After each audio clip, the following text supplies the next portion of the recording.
बाएं से दाहिने, दाहिने से बाएं, बाएं से दाहिने, और मैं लेटी हुई थी। मेरे शरीर पर बहुत सारे ट्यूब लगे थे, बहुत सारे, नाक में, हाथ में, पैर में, जगह जगह पर ट्यूब लगे थे।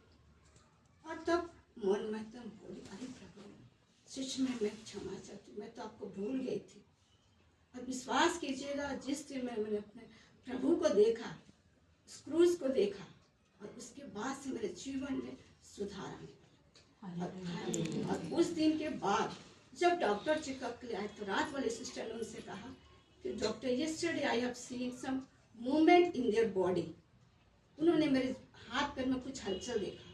तब उन्होंने हमारे यूरिन का बैग देखा, बोलता हाँ इसमें कुछ चेंजेस है। हमारा बिलिरुबिन 41 हो चुका था, जहाँ 41 बिलिरुबिन होने से आदमी शौक में चला जाता है। लेकिन प्रभु मुझसे कुछ चाहता था, हो सकता होगा, और प्रभु ने मेरी प्रार्थना को सुना। मैं वही बोलती थी, प्रभु हमें क्षमा कर, हम पर दया कर। इतने शब्द नहीं बोल सकती थी, प्रभु मुझ में ताकत ही नहीं था कि मैं उतना प्रार्थना कर सके। एक ही शब्द बोलती थी, प्रभु मुझ पर दया कर और मुझे क्षमा कर। और उस दिन डॉक्टर ने बोला हाँ यस शी विल रिकवर।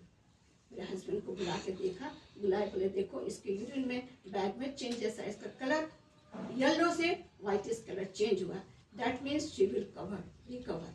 और उसके बाद में मेरे जीवन में धीरे धीरे सुधार होने पाया।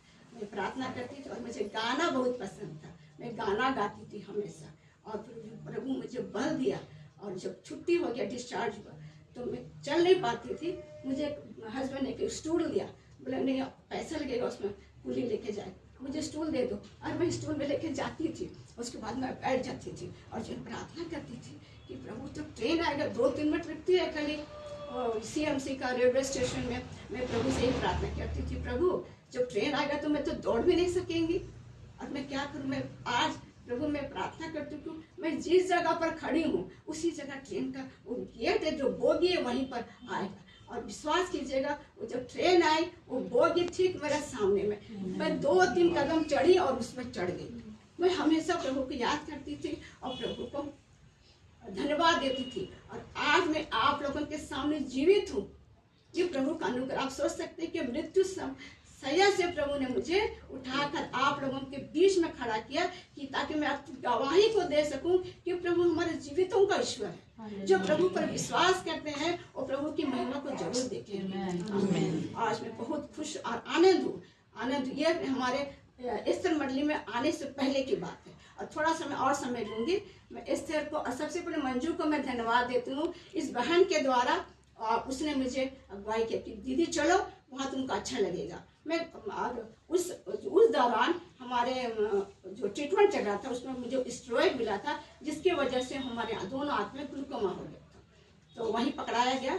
और उसके बाद मैं एस्थर मंडली में आई, और मंजू को बोली, उस दिन पता नहीं मुझे लग रहा था, मैं कुछ दिन पहले आई थी, लेकिन उसके बाद में मैं आना छोड़ दी, करीबन 2 साल। लेकिन उस दिन पता नहीं मुझे लग रहा था, फ्राइडे का दिन था वो भी।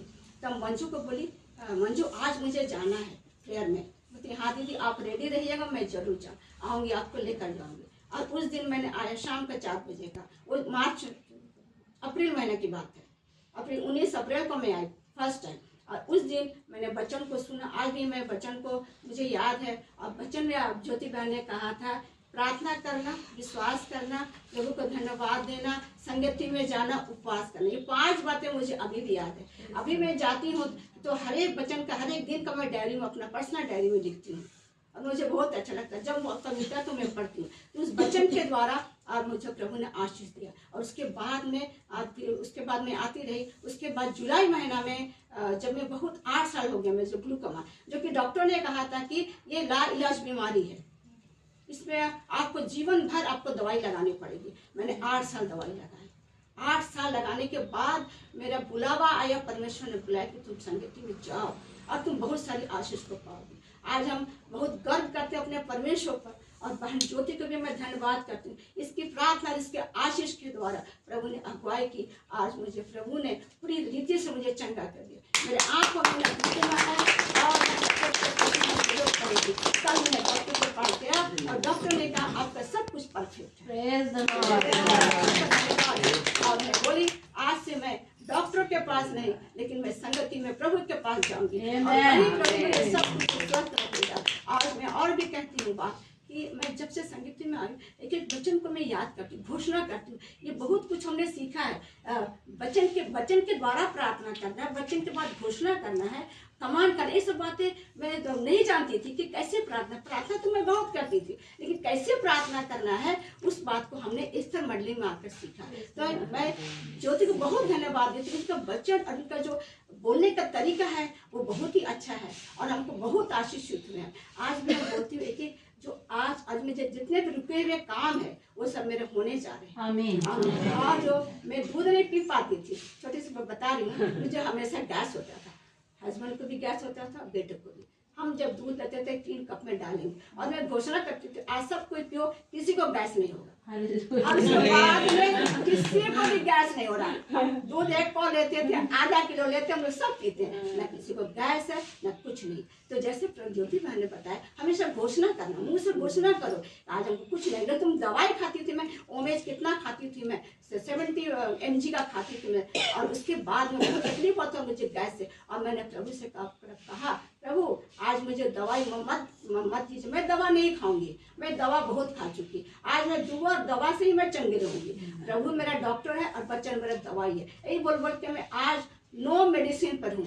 मुझे ना कुछ शुगर है, ना ब्लड प्रेशर है, ना कोई चीज़ नहीं। आज मैं विदाउट मेडिसिन मैं आप लोगों के सामने खड़ी हूँ। और मैं यही बोलती हूँ, जब काम करते किचन में थक जाती हूँ, मैं यही वचन की याद करती हूँ, प्रभु आपने कहा है ना मैं तुम्हें सामर्थ्य दूंगा कि तुम हर एक काम को कर सकोगी। और मैं हर एक काम को करती, जब 3 बज जाता है तो बोलती अरे मैं आज कैसे काम कर ली।